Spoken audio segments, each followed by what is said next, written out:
Bonsoir à tout le monde et soyez bénis dans le nom puissant de Jésus. Il y a une question qui m'a été posée lors de ma dernière vidéo en ce qui concerne le mariage et les défis du mariage. La question qui m'a été posée est la suivante. Comment faire le bon choix selon le Seigneur en ce qui concerne le partenaire ou la partenaire de vie?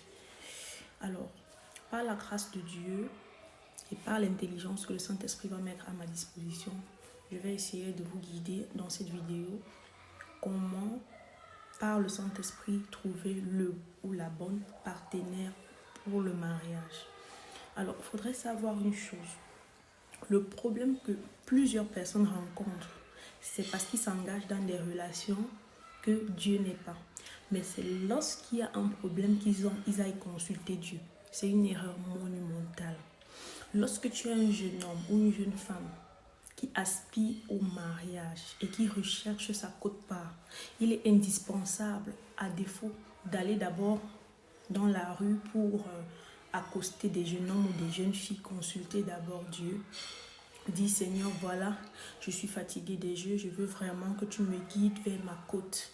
Je veux vraiment que tu me guides vers celui-là qui finira ses jours avec moi, vers celle-là que tu as destinée pour moi. Voilà la prière de quelqu'un qui veut véritablement se marier. Voilà le premier point, se tourner vers Dieu. Et on entre dans ce style de prière et avec des jeûnes également. Le deuxième point, il faut savoir qu'avec Dieu, tu ne peux pas dire que tu veux te marier, mais tu es dans 4 relations en même temps. C'est toi qui es dans 5 relations, 6 relations. Mais chaque jour, tu es en train de prier, Seigneur, accorde-moi le mariage. Seigneur. Dieu n'est pas un Dieu de désordre. C'est pourquoi depuis ta prière n'est pas qu'il puisse t'exaucer dans le désordre. Alors, si tu veux véritablement trouver ta côte, tu veux véritablement retrouver la chair de ta chair, il faudrait prendre un moment de ta vie où tu restes seul, un moment d'isolation, où tu te prives de tout ce qui peut nuire à l'exaucement de ta prière. Vu que tu as besoin d'une direction de Dieu, alors que ce soit les Paul et Jean que tu avais comme copains avant, tu coupes tous les liens. Parce que Dieu ne peut pas te diriger lorsque toi-même tu as déjà trouvé une direction. Je prenais l'exemple tout à l'heure dans ma vidéo précédente que tu es dans 4, 2, 3 des relations. Mais dans ces relations, tu es là, tu maintiens et tu pries, tu dis Dieu, guide-moi. Il ne te guidera pas. Il ne te donnera aucune réponse. Parce que le sacrifice, il faut savoir que Dieu exauce ici au prix du sacrifice. Il veut bénir, mais dans la discipline. Alors, il est question que tu fasses un sacrifice, que tu essayes de te faire violence. Tu restes d'abord seul et tu implores l'Éternel. Et tu verras que lorsque tu feras ce jeûne avec le livre d'Esther, il t'exaucera. Je suis en train de parler ici des jeunes hommes, des jeunes femmes qui cherchent la volonté de Dieu en ce qui concerne leur partenaire de vie dans le mariage. Donc, un quatrième point, et c'est un point très très important, c'est ne surtout pas choisir son ou sa partenaire à cause d'un caractère périssable. C'est quoi un caractère périssable? Ça peut être la richesse, ça peut être les beaux yeux, ça peut être des belles dents, ça peut être des pieds à haquer, ça peut être le teint métis, ça peut être... Ce sont tous des caractères périssables. Pourquoi? Je m'explique. Si tu choisis ton partenaire ou alors ta partenaire de vie parce qu'elle a de l'argent, cela signifie que si demain ou après-demain, elle n'a plus d'argent, l'amour que tu éprouves pour elle ou pour lui n'existera plus. Si tu choisis ton partenaire de vie parce qu'il a de beaux pieds, s'il demain, par circonstance, il lui arrivait un accident, on ne le souhaite pas, et qu'il perdait ses jambes, ton amour ne pourra plus, vu que ton amour était fondé sur ses jambes.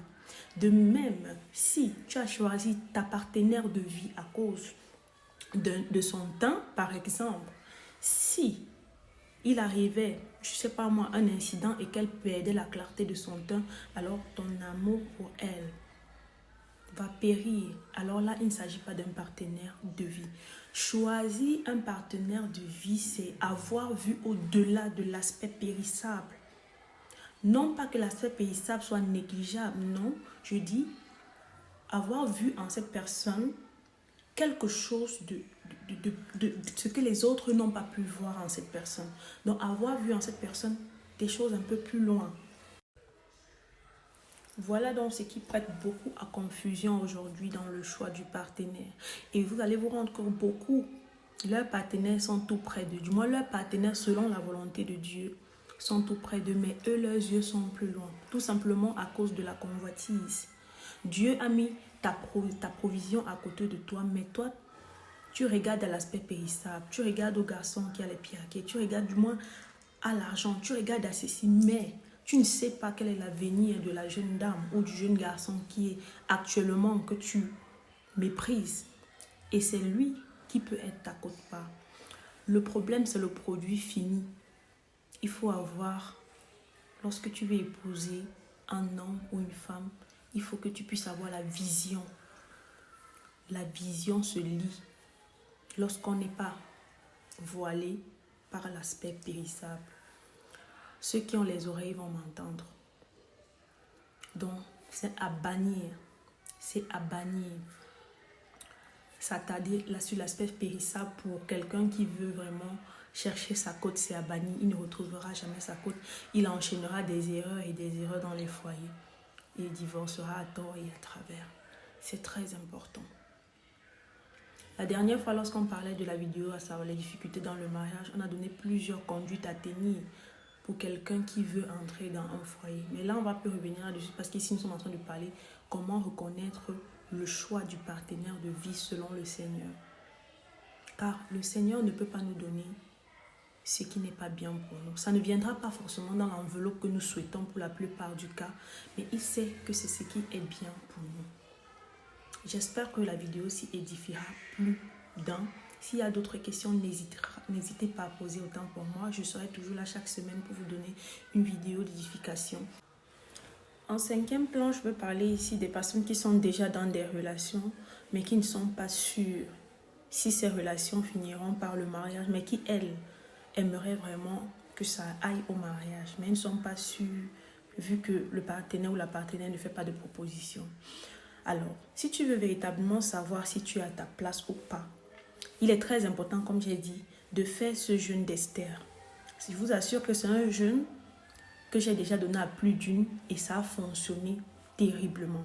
C'est un jeûne dans lequel tu entres, tu fais 3 jours de jeûne à sec en lisant et en méditant le livre d'Esther et également le psaume, non, Ésaïe 58. Autant pour moi. Ésaïe 58, c'est là où on te montre comment jeûner, quelle attitude avoir, etc. Et le jeûne d'Esther, c'est un jeûne pour te fortifier dans ce que tu demandes au Seigneur. Et pour entrer dans ce jeûne, il ne faut pas avoir de parti pris.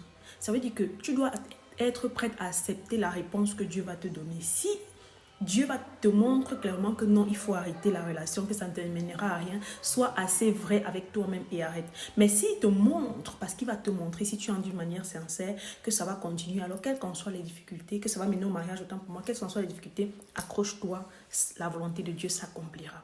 Mais lorsque tu entres dans ce jeûne, si tu entres déjà avec un exaucement que tu t'es donné dans toi-même, du moins ce que tu désires dans ta chair, tu ne verras rien, tu ne verras que ce que tes pensées veulent.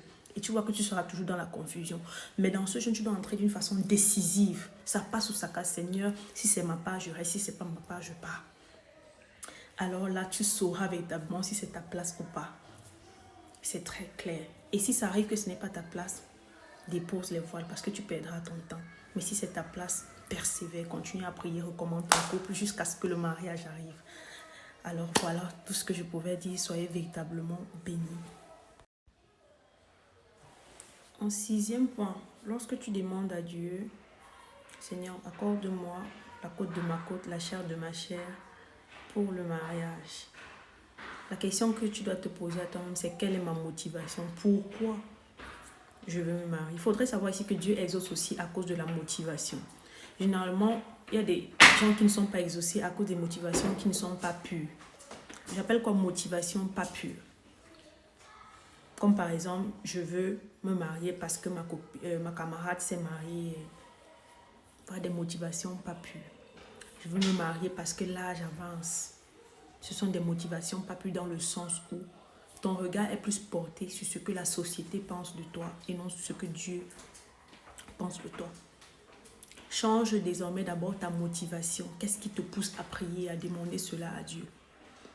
Et ce que je te conseille, tourne-toi, commence à apprécier la présence de Dieu, commence à apprécier faire la volonté de Dieu. Et même lorsque tu pries Dieu pour rechercher ta quote-part, que ce soit à cause de peut-être d'arrêter la fornication, d'arrêter tout péché qui nuit à Dieu, donc de faire la volonté, d'être strict peut-être dans ta marche avec Dieu. Peut-être si tu as une faiblesse dans la fornication, l'impudicité, et tu aimerais implorer Dieu en disant que Seigneur, si tu m'exauces, je ne veux plus pécher contre toi, par exemple. Ça me rend mal, je me sens sale lorsque je pêche contre toi. Alors si tu m'accordes la chair de ma chair, l'os de mes os, je ne pourrai plus pécher contre toi et c'est ce que je veux. Alors Seigneur, accorde-moi. Voilà par exemple une prière qui est motivée avec l'intérêt de Dieu. Il va officiellement t'exaucer. Mais lorsque tes motivations sont un peu, ce sera difficile pour Dieu de t'exaucer.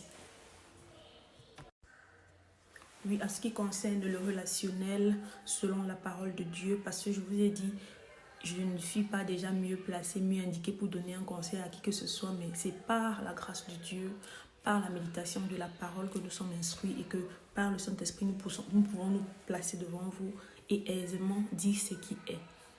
Alors, j'espère que toi, jeune homme qui recherche la chair de ta chair, toi, jeune femme qui recherche les os de tes os, ta côte, tu auras l'oreille attentive et pour mettre en pratique tout ce qui t'a été dit aujourd'hui.